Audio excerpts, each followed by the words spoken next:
everyone, welcome back to Salem Learning. It's me Muhammad Shafiq PK, your chemistry teacher. മക്കളെ എല്ലാവരും എക്സാമോട് അടുത്ത് ഏകദേശം അല്ലേ നമ്മൾ മാർച്ച് എടുക്കാറായി. മാർച്ചിൽ നിങ്ങൾക്ക് എക്സാമാണ്. പ്ലസ് നിങ്ങളുടെ ലാസ്റ്റ് ചാപ്റ്ററായുള്ള വേൾഡ് ഓഫ് കാർബൺ ആയിരിക്കാം നിങ്ങൾ പലരും ഇപ്പോൾ ഉള്ളത്. ഈ ചാപ്റ്ററിലെ വളരെ ഇമ്പോർട്ടൻ്റ് ആയിട്ടുള്ള എന്നാൽ വളരെ രസകരമായിട്ടുള്ള പരീക്ഷയ്ക്ക് ചോദിക്കുന്ന ഒരു പോർഷനാണ് നമ്മളിന്ന് ചർച്ച ചെയ്യുന്നത്. മക്കളെ, കാർബണെ പറ്റിയിട്ട് പറയുമ്പോൾ അതിൽ ഏറ്റവും കൂടുതൽ നിങ്ങൾക്ക് അറിയേണ്ട ഒരു കാര്യമാണ് കാർബണിൻ്റെ അലോട്രോപ്സ് അഥവാ രൂപാന്തരങ്ങൾ എന്താണെന്നുള്ളത്. മക്കളെ, അതിൻ്റെ ഡെഫിനിഷനിലേക്ക് സാറ് വരാം. എന്താണ് രൂപാന്തരം? വളരെ സിമ്പിളായിട്ട് പഠിച്ചെടുക്കാം നമുക്ക്. മക്കളെ, ഈ ഒരു കാർട്ടൂൺ കണ്ടിട്ടുണ്ടാകും എന്ന് സാർ വിചാരിക്കുന്നു. ഇതിൻ്റെ പേരാണ് ബെൻടെൻ അല്ലേ? ബെൻടെൻ എന്ന് പറഞ്ഞിട്ടുള്ള കാർട്ടൂണാണ്. ഇനി കാണാത്തവർക്കുണ്ടെങ്കിൽ സാർ പറഞ്ഞുതരാം. ബെൻടെൻ്റെ കയ്യിലൊരു വാച്ച് ഉണ്ട്. ആ വാച്ചിൽ 10ഓളം അല്ലെങ്കിൽ 1 2 3 4 5 6 7 8 9 10 അതെ 10ഓളം എന്തുണ്ട് രൂപങ്ങളുണ്ട്. അതിലേത് രൂപമാണോ അവൻ നിൽക്കുന്നത് ആ രൂപത്തിലേക്ക് അവൻ മാറും. പക്ഷേ ഇതാ ഈ കാണുന്ന 10 രൂപങ്ങളിൽ ഏത് രൂപവും എന്താവാം? ബെൻടെൻ ആവാം, ഇവനാവാം. ആ സാഹചര്യങ്ങൾക്കനുസരിച്ച് എന്താണോ അവിടുത്തെ സിറ്റുവേഷൻ അതിനനുസരിച്ച് ബെൻടെൻ മാറുന്നതാണ്. പക്ഷേ ഈ എല്ലാ ആളുകളും ആര് തന്നെയാണ് മക്കളെ? ബെൻടെൻ. ഈ കാണുന്ന ഈ ഒരു കാർട്ടൂൺ മാത്രമാണ്, അല്ലെങ്കിൽ ഈ ഒരു വ്യക്തിയാണ്.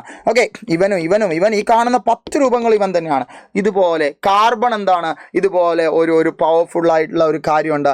കാർബൺ എന്ന് പറഞ്ഞത് ഒരു എലമെൻ്റ് ആണെങ്കിലും ഒരു സെയിം എലമെൻ്റ് കാർബൺ അല്ലേ? പക്ഷേ കാർബൺ എവിടെയാണ് ഭൂമിയിൽ കാണപ്പെടുന്നത്, അല്ലെങ്കിൽ എവിടെയാണ് നിൽക്കുന്നത്, എത്രത്തോളം മർദ്ദമുണ്ട് അതിൻ്റെ മേലെ, പ്രഷറുണ്ട് എന്നതിനൊക്കെ അപേക്ഷിച്ച് അത് പല രൂപത്തിൽ കാണപ്പെടുന്നു. അങ്ങനെ കാണപ്പെടുന്നതിനെയാണ് നമ്മൾ പറയുന്നത് അലോട്രോപ്സ് എന്ന് പറയുന്നത്. ഇനിയൊന്ന് മക്കൾ വായിച്ചു നോക്കിയ ഈ definition. Same element that having different physical property, അഥവാ നമ്മൾ കാണുമ്പോൾ ഒന്ന് കല്ലായിരിക്കാം, ഒന്ന് കുറച്ച് കട്ടി കുറഞ്ഞ സാധനമായിരിക്കാം. അതാ ഫിസിക്കൽ പ്രോപ്പർട്ടി അറിയുന്നത്. Okay, but with same chemical property. അതിൻ്റെ ഉള്ളിലൊക്കെ എന്താണ്? സെയിം ആളുകളാണ്. കെമിക്കൽ എന്ന് പറയുമ്പോൾ ഉള്ളിലുള്ളതാണ്, ഫിസിക്കൽ എന്ന് പറയുമ്പോൾ പുറമേ ഉള്ളതാണ്. ഓക്കെ, ബെൻടെനെ പോലെ എല്ലാത്തിൻ്റെയും ഉള്ളിൽ ബെൻടെൻ തന്നെയാണ്, ഇയാൾ തന്നെയാണ്. പക്ഷേ പുറമെ കാണുമ്പോൾ എന്താവും? വേറെ കോലായിരിക്കും. ഓക്കെ, ഒരേ മൂലകത്തിൻ്റെ വ്യത്യസ്ത ഭൗതിക ഗുണം, ഓക്കെ, എന്നാൽ ഒരേ രാസഗുണങ്ങളുമുള്ള രൂപങ്ങളാണ്. കാർബണിൻ്റെ രൂപാന്തരങ്ങൾ ഒരുപാടുണ്ട്. അതിൽ സാറിത ഇവിടെ നിങ്ങൾക്ക് വേണ്ടി കാണിച്ചു തരാം. ഒന്നാണുണ്ട് ഡയമണ്ട് അല്ലെങ്കിൽ വജ്രം എന്ന് പറയുന്നത് ഒരു രൂപാന്തരമാണ്. വജ്രം അല്ലെങ്കിൽ ഡയമണ്ട് കണ്ടാൽ തന്നെ അറിയാം അല്ലേ? മറ്റൊന്ന് നമ്മുടെ പെൻസിലിൻ്റെ ഉള്ളിലൊക്കെ ഉള്ള ഒരാളുണ്ടല്ലോ. എന്താണ് അതിൻ്റെ പേര് മക്കൾ പഠിച്ചു വെക്കുക. ആ പേരാണെന്ത്? ഗ്രാഫൈറ്റ് എന്ന് പറയും. എന്താണ് പേര്? ഗ്രാഫൈറ്റ് എന്ന് പറയും. ഓക്കെ, ഈ രണ്ടെണ്ണം ഡയമണ്ടും ഗ്രാഫൈറ്റും ആണ് മക്കൾക്ക് എന്ത് ചെയ്യാനുള്ളത്? ഇവിടെ പഠിക്കാനുള്ളത്. എന്നാൽ അതല്ലാത്ത കാർബണിൻ്റെ രൂപാന്തരങ്ങളും നിങ്ങൾ അറിഞ്ഞു വെക്കുക. ഫുള്ളറിൻ എന്ന് പറയുന്ന യെസ് എന്താണ്? ഫുള്ളറിൻ. ഓക്കെ, സാർ ഇവിടെ എഴുതാം. ഫുള്ളറിൻ എന്ന് പറഞ്ഞ ഒരു രൂപാന്തരമുണ്ട്. അതുപോലെ എന്താണ്? ഗ്രഫീൻ എന്ന് പറഞ്ഞ മറ്റൊന്നുണ്ട്. ഇതിൽ ഏറ്റവും ഇമ്പോർട്ടൻ്റ് ആയി നിങ്ങൾ നോക്കേണ്ടത് ഡയമണ്ടും ഗ്രാഫൈറ്റും ആണ്. നമുക്ക് അതിലേക്ക് പോകാം. ഡയമണ്ട് എന്ന് പറയുമ്പോൾ ഡയമണ്ട് വളരെയധികം തിളക്കമുള്ള അല്ലേ ഒരു കാര്യമാണ്. പക്ഷെ നല്ല ഹാർഡാണ്, നല്ല കട്ടിയുള്ള കഠിനമായിട്ടുള്ളൊരു സാധനമാണ്. സുതാര്യമാണ്, ട്രാൻസ്പാരൻ്റ്. അതിൻ്റെ ഉള്ളിലൂടെ ലൈറ്റ് അടിച്ചാൽ ലൈറ്റ് അപ്പുറത്തേക്ക് കാണാം നമുക്ക് അല്ലേ? Okay, not a conductor of electricity. വൈദ്യുതി കടത്തിവിടില്ല. ഈ പോയിന്റ് ഒന്ന് ഓർത്ത് വെക്കുക. ഈ പോയിന്റ് ഇമ്പോർട്ടൻ്റ് ആയിട്ടൊന്ന് ഓർത്ത് വെക്കുക. Not a conductor of electricity. എന്താ കാരണം എന്ന് സാറ് പറഞ്ഞുതരാം. എന്തുകൊണ്ടാണ് അത് ഇമ്പോർട്ടൻ്റ് ആയിട്ട് ഓർത്ത് വെക്കാൻ പറഞ്ഞത്? അതൊരു ക്വസ്റ്റ്യൻ ആയി വന്നേക്കാം. Okay, high thermal conductivity. നന്നായിട്ട് എന്ത് കടത്തിവിടും? ചൂടിനെ, താപത്തെ കടത്തിവിടാനുള്ള താപചാലകത അതിനുണ്ട്. ഉയർന്ന അപവർത്തനാങ്കം. അതായത് എന്താ അപവർത്തനാങ്കം എന്ന് പറഞ്ഞാൽ, നമ്മൾ ഡയമണ്ടിൻ്റെ ഉള്ളിലൂടെ ഒരു ലൈറ്റ് അടിച്ച് ആ ലൈറ്റിനെ തട്ടിത്തെറിപ്പിച്ച് തട്ടി ഇങ്ങനെ അതുകൊണ്ട് ഡയമണ്ട് തിളങ്ങും. ഇതിനെയാണ് അപവർത്തനാങ്കം, റിഫ്രാക്റ്റീവ് ഇൻഡെക്സ് എന്ന് പറയുന്നത്. അത് കൂടുതലാണ് ആർക്ക് അല്ലേ? വരുന്ന സ്ട്രെയിറ്റ് ലൈനിൽ വരുന്ന ലൈറ്റിനെ മാക്സിമം തെറിപ്പിക്കാൻ ആർക്ക് കഴിയും? ഡയമണ്ടിന് കഴിയും. ഇതൊക്കെയാണ് ഡയമണ്ടിൻ്റെ എന്ത് മക്കളെ? ഡയമണ്ടിൻ്റെ ക്വാളിറ്റികൾ എന്ന് പറയുന്നത്. എന്നാൽ ഡയമണ്ട് എവിടെയൊക്കെ ഉപയോഗിക്കുക? മേക്ക് ഓർണമെന്റ്സ്, അഥവാ ആഭരണങ്ങൾ നിർമ്മിക്കാൻ ഉപയോഗിക്കുന്നു.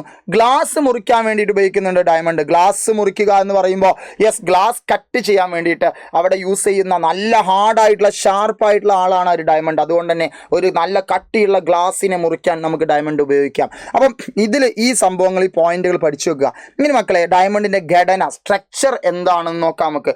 സ്ട്രക്ചർ എന്ന് പറയുമ്പോൾ ഡയമണ്ട് കാർബൺ ആണല്ലോ. ഡയമണ്ട് ആയാലും ഗ്രാഫൈറ്റ് ആയാലും ഒക്കെ കാർബൺ. എല്ലാത്തിൻ്റെ ഉള്ളിലുള്ളത് എന്താണ്?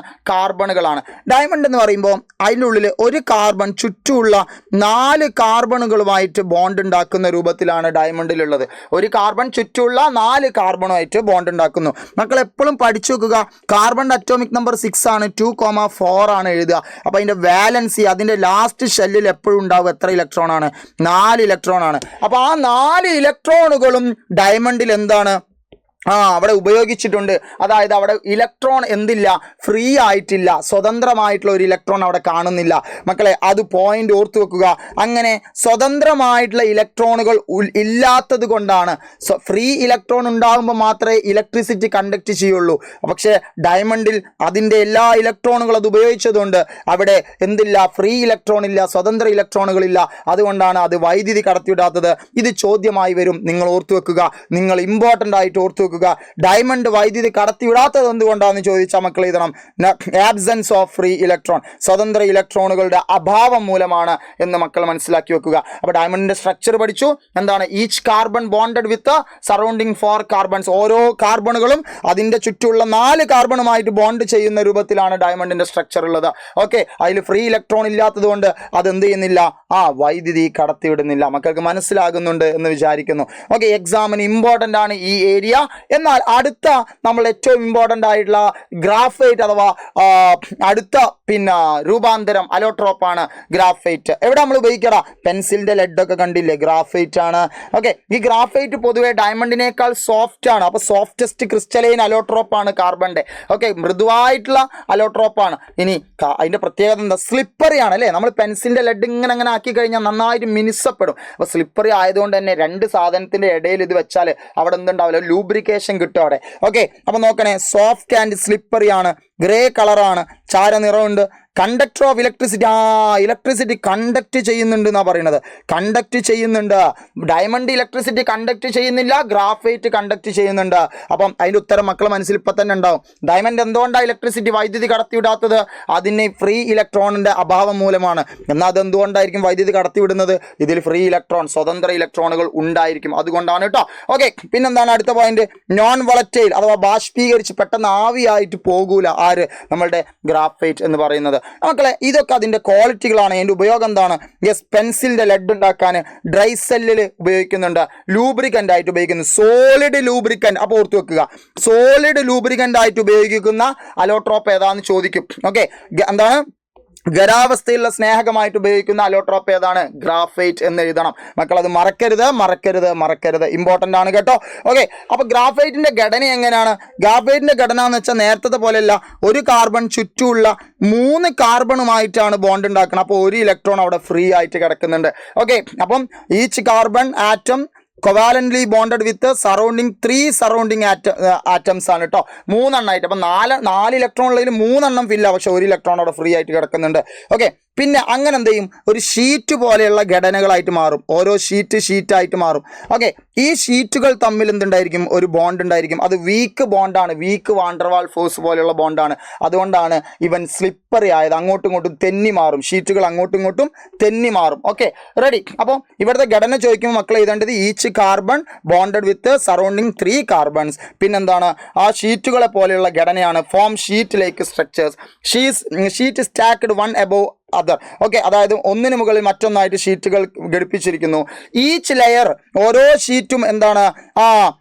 ഹെക്സഗൺസ് ആണ്. ഹെക്സഗൺസ് എന്ന് പറഞ്ഞാൽ മക്കൾക്ക് മനസ്സിലായതാ, ഓരോ ഷീറ്റിലും ഉള്ളത് ഹെക്സഗണിന്റെ വലകളാണ് അല്ലേ. ഹെക്സഗൺ എന്ന് പറഞ്ഞാൽ എന്താ? 6 വശങ്ങളുള്ള ഈ ഭാഗം, ഇങ്ങനെയാണ് ഹെക്സഗൺ ഉണ്ടാവും അല്ലേ. ഓക്കെ, അത് നിങ്ങൾ കാര്യമായിട്ട് എടുക്കേണ്ട.